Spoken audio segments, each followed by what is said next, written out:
பெர்சன்டேஜ்ல மக்கள் தொகை பேஸ் பண்ணி கொஸ்டின் கேட்டாங்களா, எப்படி குயிக்கா சால்வ் பண்ணுறது பார்க்கலாம். இந்த கொஸ்டின் ப்ரீவியஸா எஸ்எஸ்சி எக்ஸாம் கேட்டிருக்காங்க. அதாவது ஒரு நகரத்தின் தற்போதைய மக்கள் தொகை 1,25,000. ஆண்டுதோறும் அந்த நகரத்துல புதுசா 12.7% மக்கள் பிறக்கிறாங்க. அதே டைம் 2.7% மக்கள் இறக்குறாங்க.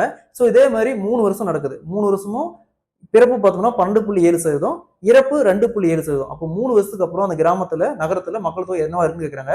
ஸோ உங்க 3 வருஷம் சொல்லியிருக்காங்க. இதே கொஸ்டின்ல 2 வருஷம் சொன்னாலும் சரி, இல்ல 4 வருஷம் சொன்னாலும் சரி, 5 வருஷம் சொன்னாலும் இதே கான்செப்ட் தான். ஸோ இந்த மாதிரி சமைக்கிறாங்க எப்படி குயிக்கா சால்வ் பண்ணுறதுலாம். அதுக்கு முன்னாடி நம்முடைய அகாடமியில நீங்க எந்த எக்ஸாம் ப்ரிப்பேர் பண்ணாலும் சரி, like TNPSC, SSC, banking, railway, இந்த மாதிரி எந்த ஒரு எக்ஸாம் ப்ரிப்பேர் பண்ணாலும் சரி, அதற்கு மேக்ஸ் அண்ட் ரீசனிங்னு தனியா online classes and test batch போயிட்டு இருக்கு.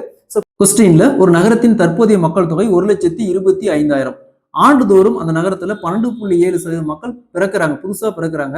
அதே வருஷத்துல 2.7% மக்கள் இறக்குறாங்க. ஸோ இதே மாதிரி 3 வருஷத்துக்கு நடக்குது. அப்போ 3 வருஷத்துக்கு அப்புறம் புதுசா அந்த நகரத்துல பிறந்தவங்க மட்டும் எத்தனை பேர் இருப்பாங்க கேட்கறாங்க. இந்த மாடல் சம் கேட்டாங்களா. ஸோ ஃபர்ஸ்ட் பாருங்க, ஆரம்பத்துல எத்தனை பேர்? 1,25,000 பேர் அப்படி எழுதிக்காங்க. 1,25,000 இன்ட்டு. ஸோ பாருங்க, 12.7% பேர் பிறக்கிறாங்க, 2.7% பேர் இறக்குறாங்க. அப்ப 12.7ல 2.7 போச்சுன்னா மீதி என்ன வரும்? 10%. மீதி 10% மக்கள் இருப்பாங்க. அதாவது மீதி இறந்துடுறாங்க இல்லைங்களா. அப்ப 10% பேர் மக்கள் புது மக்களா இருப்பாங்க. ஸோ 10% எழுதுவோம். 10 வகுத்தல் சதவீதத்துக்கு 100 எழுதுவோம். 0 0 அப்படியே கேன்சல் ஆகும். அப்போ 1 வகுத்தல் 10 இருக்கும். இந்த 10 டினாமினேட்டர்ல அப்படியே போட்டுவாங்க. இங்க என்னது? புதுசா வராங்க. அந்த 10% பேர் புதுசா வராங்க. சரிங்களா. புதுசா இறந்ததுக்கு அப்புறம் புதுசா வர மக்கள் தான். அப்ப 2 ஆட் பண்ணிக்கிறோம். அது அதிகரிக்கிறாங்க. அப்ப 2 ஆட் பண்ணி குறையறாங்க சொன்னா மைனஸ் பண்ணிக்கிறோம். அப்ப 10 + 1 11. ஸோ இங்க 3 வருஷம் அப்படிங்கிறாங்க. அப்போ 3 டைம் இந்த வேல்யூ போடணும். 2 வருஷமா இருந்தா 2 டைம் போடணும். 1 வருஷமா இருந்தா 1 டைம் மட்டும் போட்டுக்கணும். அப்போ 11 வகுத்தல் 10 இன்ட்டு 11 வகுத்தல் 10. 3 0க்கு 3 0 அப்படியே கேன்சல் ஆயிரும். நெக்ஸ்ட் என்ன இருக்கும்? 125 இன்ட்டு 11 கியூப்.